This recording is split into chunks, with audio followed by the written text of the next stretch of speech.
Existe algo llamado la planificación estratégica, algo que nace o de lo cual se empieza a hablar a mediados del siglo XX y que hoy por hoy utilizan todas las grandes empresas y las no tan grandes para llegar a sus resultados.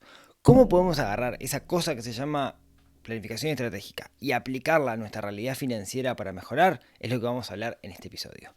Mi nombre es Rodrigo Álvarez y esto es el podcast de Neurona Financiera.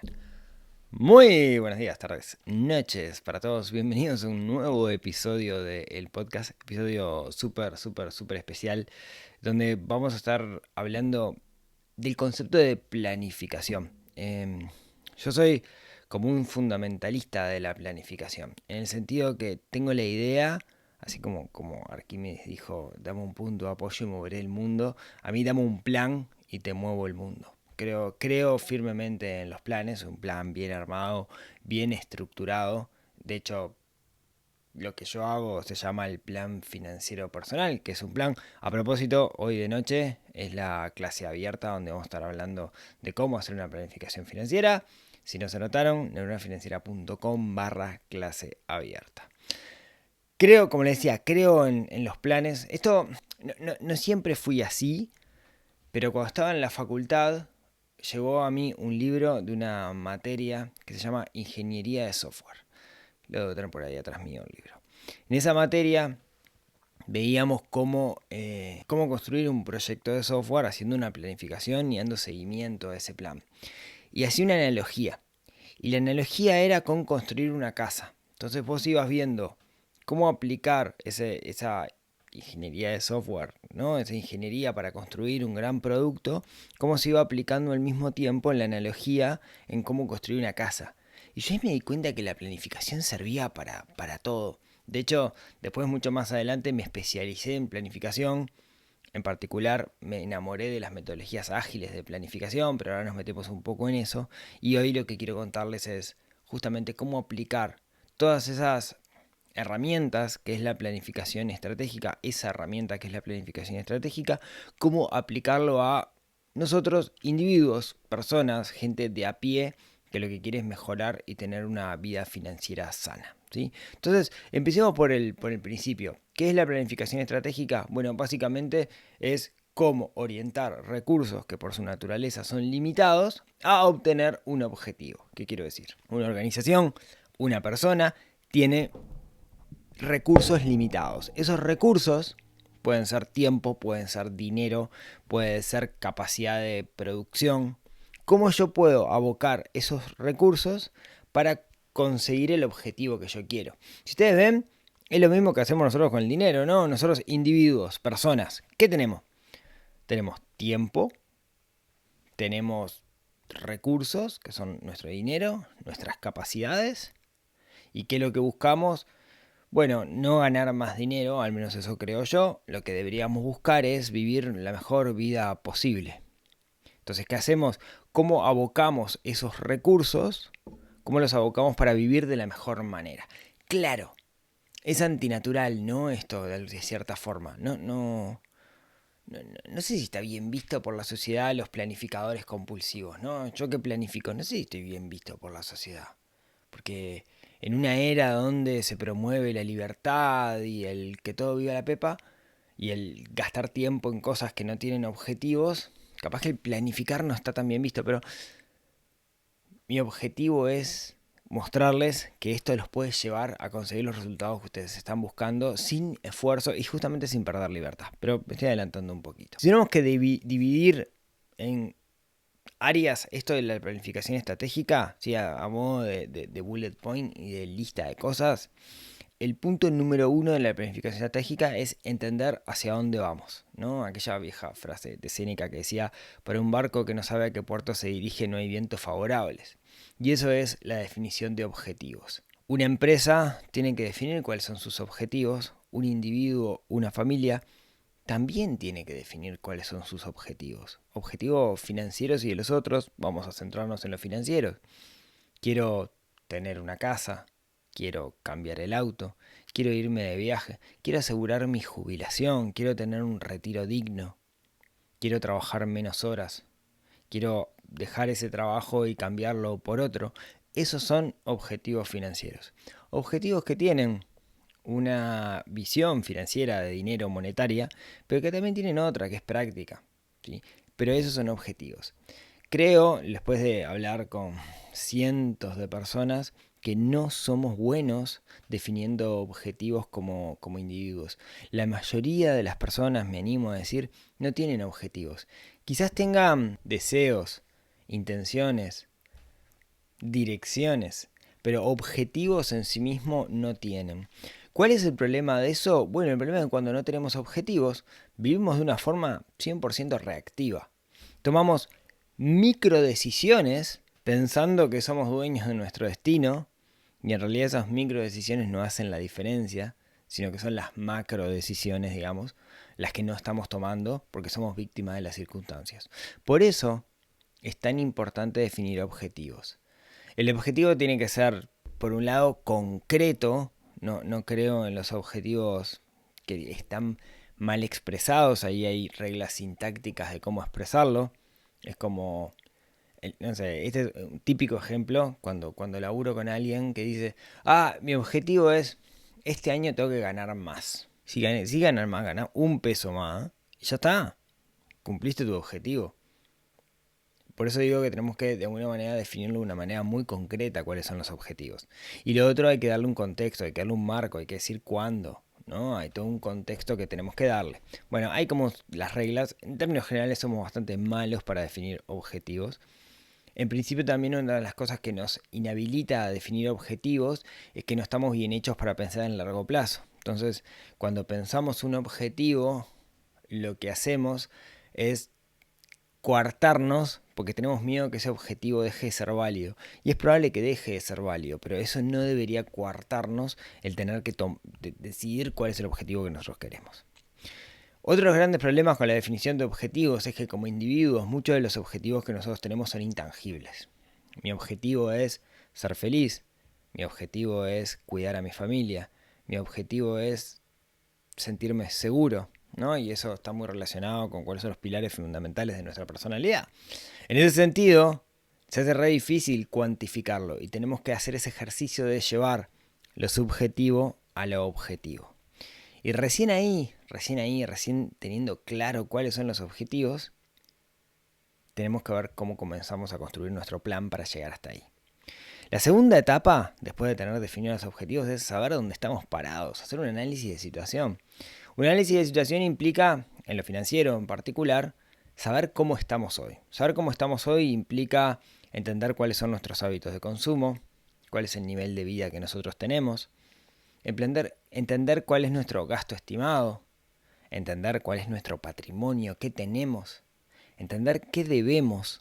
Eso es pararnos de alguna forma, mirarnos desde una visión objetiva para ver qué tan bien estamos.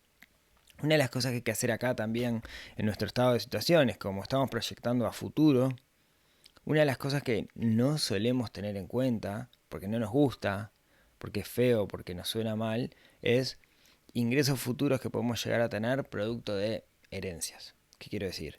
Cuando yo hago un plan estratégico, que es lo que estamos haciendo, que es un plan a largo plazo, de acá a 10 años, a 15 años, quizás en ese periodo, tristemente, por las reglas de la vida, dependiendo de la edad que nosotros tengamos, recibamos alguna herencia o fallezcan nuestros padres y eso implique que nosotros vamos a aumentar nuestro patrimonio porque vamos a heredar algo.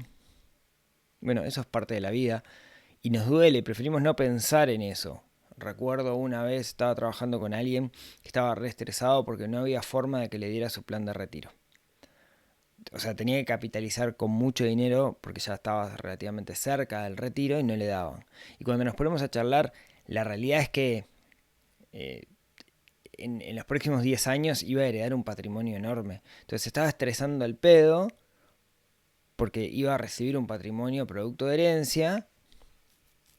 Pero me pasa que es feo pensar en eso. Porque yo iba, no, estoy matando a mis viejos, no, esto es terrible. No, bueno, pues son cosas que van a pasar y si las tenés en cuenta, que nadie lo quiere, ¿no? Bueno, quizás alguien sí, pero está. Nadie quiere que fallezcan nuestros padres para heredar algo. Entonces, como nadie lo quiere, prefiero no pensar en eso. Porque no está bueno. Pero la realidad es que va a llegar. O dependiendo del caso, ¿no? De nuevo. Entonces, es algo que tiene que ser parte de nuestra planificación estratégica porque será algo en largo plazo. Con todo eso, con este segundo punto, ¿no? El primer punto dijimos es definir los objetivos, entender cuál es nuestro punto de partida, dónde estamos parados, y después tenemos que aprender cosas. ¿Qué quiero decir? Si estoy recorriendo este camino, yo hay ciertas habilidades que voy a necesitar. Habilidades que voy a utilizar todo el tiempo para recorrer el camino. Cuando yo construía software era programar. Acá tengo que tener algunas habilidades. Yo le llamo a esas habilidades la mecánica del dinero. Yo tengo que aprender la mecánica del dinero. Y eso es entender cómo funciona el endeudamiento, cuándo el endeudamiento es bueno, cuándo el endeudamiento es malo, entender cómo tener clara mi situación por medio de hacer un registro de gastos, cómo desarrollar ese hábito, entender cómo hacer un presupuesto, que es algo que no mucha gente hace y es una gran herramienta, entender, sin ser experto, tener nociones de economía, entender qué es la inflación, entender el tipo de cambio, cuáles son las perspectivas, pero entenderlo por nosotros mismos, no entenderlo porque lo leemos de cierta forma, ¿no? Aprender a entender, podríamos decir.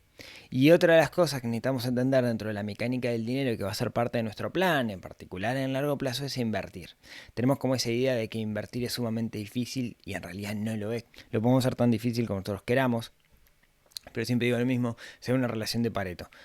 Con el 20% del conocimiento sobre inversiones yo puedo obtener el 80% del resultado. Quiero hilar súper fino, voy a mejorar un poquito, capaz, voy a aumentar el riesgo que puedo correr, pero la realidad es que con eso nos alcanza. Invertir no es difícil, simplemente hay que saber ciertas cositas y es mucho más fácil de lo que nosotros pensamos. Teniendo todo esto, ¿no? Teniendo estas herramientas, y estoy pasando medio rápido por las herramientas, viene la siguiente etapa que es, vamos a implementar el plan. Y acá está mi momento eureka, que es utilizar todas esas herramientas financieras que aprendí, ponerlas en una bolsa y usar metodologías de gestión de proyectos que están súper probadas. Hay dos clases, podríamos decir, de metodologías.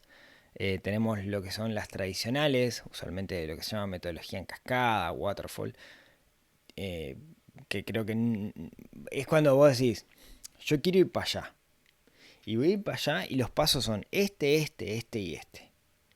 Y es como muy estricto y muy cuadradito. En la vida financiera no pasan esas cosas, porque en el medio pasan cosas. Y a veces inclusive los objetivos cambian. Hay otra clase de metodologías menos estructuradas, si se quiere, que son lo que se llaman metodologías ágiles. Estamos hablando de Scrum, estamos hablando de Kanban, estamos hablando de OKR, estamos hablando de un montón de metodologías que tienen la particularidad de que se enfocan en ventanas de tiempo mucho más chicas sin dejar de ver el objetivo en el largo plazo. Cuando aplicamos esas metodologías que no están pensadas para finanzas, están pensadas se inventaron para proyectos de software, pero sirven para todo, ahí lo que logramos es metodologías que están probadas, que nos permiten caminar hacia nuestro objetivo sin que perdamos el foco. Y es importante eso, porque en el día a día la tendencia va a ser que perdamos el foco. Les decía, sigo con mis libros de gestión de proyectos. En el primer libro que leí sobre este tema hablaban de cómo hacer una casa y usaban la metodología waterfall, esta cascada que yo les decía. Más adelante leí otro libro que se llama... ¿Cómo se llamaba? Era cómo gerenciar equipos ágiles, si no me equivoco. Y una de las cosas que decía era, imagínense, ponía el ejemplo de una persona que le escribía el libro, que estaba construyendo su casa. Entonces todos los días era Scrum, todos los días tenía una reunión con los albañiles al empezar el día y con los constructores y planificaban el día. Y lograron hacer la casa en mucho menos tiempo de lo que tenían planificado gracias a eso, ¿no? Porque justamente a veces hay proyectos que son tan dinámicos que tenemos que tomar microdecisiones que son los que nos acercan al objetivo. Entonces, cuando tomamos una de estas metodologías recontra mega probadas y utilizadas en el mundo hoy por hoy, que son sencillas, parten del sentido común y las aplicamos a nuestra vida ahí es donde, financiera, ahí es donde vienen los resultados mágicos. Pero para esto necesitamos otra etapa que viene después, que es la etapa de monitoreo y revisión. Muchas veces, Yo, por ejemplo, tengo ese perfil y me ha costado mucho cambiarlo. Cuando nosotros definimos un plan en largo plazo es como el caballo que se pone las cositas estas que van al lado de los ojos, que solo mira para adelante, no sé cómo se llaman, y vamos para adelante, ¿no? Y muchas veces el objetivo deja de tener sentido, porque la vida es dinámica. Cuando el objetivo deja de tener sentido porque la vida es dinámica, tenemos que cambiar el plan o tenemos que cambiar el objetivo. Y está bien eso. O tenemos que estar monitoreando qué tan rápido nos movemos. En un, en un método de revisión agile, digamos, o en un método como el que hago yo, el plan financiero personal, eso se define con lo que yo llamo rituales periódicos. Cuando digo ritual no tiene nada religioso, sino cosas que tengo que hacer de forma periódica. Por ejemplo, el registro de gastos. Por ejemplo, revisar el presupuesto. Por ejemplo, revisar el portafolio de inversiones. Son cosas que tenemos que hacer de forma periódica y sobre todo revisar si los objetivos siguen siendo válidos. Que eso es sumamente importante. A veces cambian los objetivos y ahí tenemos que cambiar el plan y es parte de la vida. Ahora, todo lo que hicimos hasta ahora sigue siendo válido. La siguiente etapa que tenemos que tener en presente es el manejo de imprevistos, ¿no? La vida es dinámica y pasan cosas. Entonces, para eso tenemos que tener un plan de contingencia. En lo financiero usualmente eso se resuelve con lo que es un fondo de reserva. Y tenemos que adaptar el plan a la nueva realidad. Te cambia el presidente, te cambian las reglas del juego, aumenta la inflación, baja la inflación, la Fed sube las tasas, el dólar se dispara, el dólar baja. Bueno, todas estas cosas que cuando planificamos en el largo plazo no tenemos ni la más pálida idea, tenemos que estar viéndolas y modificando el plan, ¿no? Por ejemplo, yo hoy tengo armado un plan de retiro con un componente fuertemente en unidades indexadas porque existen ciertos instrumentos que generan cierta renta en unidades indexadas, ¿no? Suena complicado, pero es fácil, son cosas fáciles de entender dentro de la mecánica del dinero. ¿Qué pasa si mañana viene el Instituto Nacional de Estadística, cambia el gobierno, lo que sea, y empieza a maquillar los números? Bueno, yo tengo que cambiar mi plan. Pero era mi plan, era el corazón de mi plan. Sí, bueno, lo tengo que cambiar. Y eso es lo importante de tener monitoreo y revisión constante sobre el plan, que también es parte de los rituales que nosotros tenemos, ¿sí? Y con eso que son los lineamientos generales de la planificación estratégica, cuando nosotros lo abocamos a nuestra vida financiera, pasa la magia. Y pasamos a tener una vida financiera sana, basada en objetivos, y vemos cómo caminamos hacia esos objetivos. En el medio va a haber tormentas, en el medio vamos a tener dudas, en el medio vamos a pensar, che, capaz que le estoy errando. Y es parte de todo esto y eso es parte de lo que tenemos que trabajar al hacer nuestra planificación estratégica. Cuando yo cuento esto, usualmente la primera objeción que recibo, en particular de personas que no se preocupan tanto por sus finanzas, es, vos, pero esto es súper rígido, sos re cuadrado, sos re armadito y la vida no es así, te está quitando libertad.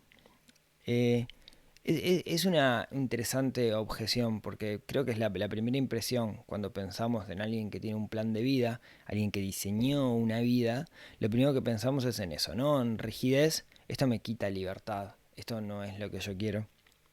Y lo interesante es que hay muchos estudios y libros al respecto sobre ese tema, ¿no? Sobre cómo la estructura, en realidad, pasa todo lo contrario, ¿no? Cuando yo tengo una estructura, lo que termino haciendo es generando hábitos para cumplir esa estructura. Entonces, eso me deja mucho más tiempo libre para hacer otras cosas en lo financiero asociado con disfrutar la vida. Y por otro lado, te permite ser mucho más creativo para generar cosas nuevas. Se los pongo con un ejemplo para que se entienda clarísimo. Imagínense que yo todos los domingos me siento un rato y hago una planificación de cuáles van a ser las comidas que voy a hacer en la semana. Eso tiene un montón de beneficios desde los racionales, ¿no? Por un lado ahorro dinero porque voy a hacer las compras una vez sola, planifico mejor las comidas, entonces puedo equilibrar más los macronutrientes o comer más variado. Por otro lado, no tengo que estar pensando a las 8 de la noche del miércoles qué es lo que voy a comer, porque ya lo tengo planificado, y eso evita también que llame a delivery, lo que me hace ahorrar más dinero todavía, ¿no? Ganás por todos lados. Planificar las comidas no tiene contra. Sin embargo, cuando yo le cuento algo, me dice, vos, qué estructurado que sos, no sé qué, no sé cuánto. Lo que me da eso a mí es calma mental, me da tiempo en el cual puedo hacer un montón de cosas, como es jugar con mis hijos, llevar a mi hijo inglés, esperarlo, venir a buscarlo, tomarme un café mientras lo espero. Ganás por todos lados. Sin embargo, la visión que hay es, uy, qué rígido que sos. Y en realidad no es rigidez, ¿no? En realidad eso te da libertad. De hecho, todo el mundo habla de James Clear por su libro el Hábitos Atómicos. Antes de ese libro había otro libro sobre hábitos que era de Charles Duhigg, no sé cómo se pronuncia, que se llamaba El poder de los hábitos, donde explica cómo generar un hábito. Y él lo que dice es, cuando vos generas un hábito con respecto a algo, lo que haces es liberar tiempo mental. Y ese tiempo mental que vos liberás te permite hacer más y mejores cosas, ser más creativo y disfrutar más de la vida. Cuando uno hace una planificación estratégica con respecto a sus finanzas, no es que vas a estar todo el día pensando en las finanzas, sino que es todo lo contrario. Le dedicas un poquito de tiempo a planificación. Poquito, y cuando digo poquito, es poquito, realmente. Y después, eso te da el tiempo para hacer un montón de cosas. A mí me pasa que muchas veces hay gente que me dice, vos cómo haces para hacer tantas cosas? Construiste parte de tu casa, ahora estoy haciendo esto otro, ¿de dónde sacas tiempo? ¿Vos dormís 3 horas por día? No, la realidad es que duermo como 8 horas por día, duermo como un bebé, me acuesto a las 10, me despierto a las 6, y a diferencia de lo que podría pensar, no estoy pensando en plata todo el día, todo lo contrario, ¿sí? Todo lo contrario. Le dedico muy poco tiempo al tema. ¿Por qué? Porque tengo un plan, porque lo tengo sistematizado, y ahí es donde nace la planificación estratégica. Creo que me fui de mambo. ¿A qué voy con todo esto? Cuando nosotros hacemos una planificación estratégica de nuestras finanzas, que por definición es pensar en el largo plazo, eso nos da paz mental. Y esa paz mental nos permite hacer más y mejores cosas y disfrutar más de la vida. Por eso digo que para mí las finanzas personales tienen como objetivo vivir una buena vida. Así que los invito a que siguiendo estos lineamientos, definen un plan estratégico para su vida. Estratégico, ya van 3 veces que digo estratégico en vez de estratégico. Definen un plan estratégico para su vida. Cuando lo hacen, van a poder diseñar la vida como ustedes quieren, ¿sí? En particular a la hora de sentarse y definir los objetivos, van a poder diseñar la vida y a la larga lo que va a repercutir es en que vivan mejor y ustedes al mismo tiempo le enseñen a su entorno, a sus hijos si lo tienen, cómo vivir una buena vida y cómo no estar corriendo atrás de la plata todo el tiempo, ¿sí? Espero que esto les haya sumado. Si quieren ahondar un poco más, hoy de noche miércoles 13, ¿sí? Es la clase abierta, así que dejo el link por ahí abajo en las notas del programa si quieren participar. Vamos a estar ahondando esto bastante más, digamos, ¿no? Vamos a ver cómo llevarlo bien a la práctica. Muchas gracias por acompañarme hasta acá. Como siempre, si tienen ganas, nos vemos, nos hablamos, nos escuchamos la próxima semana en otro episodio de esto que se llama el podcast de Neurona Financiera. Les mando un abrazo y que tengan una gran semana. Chau, chau.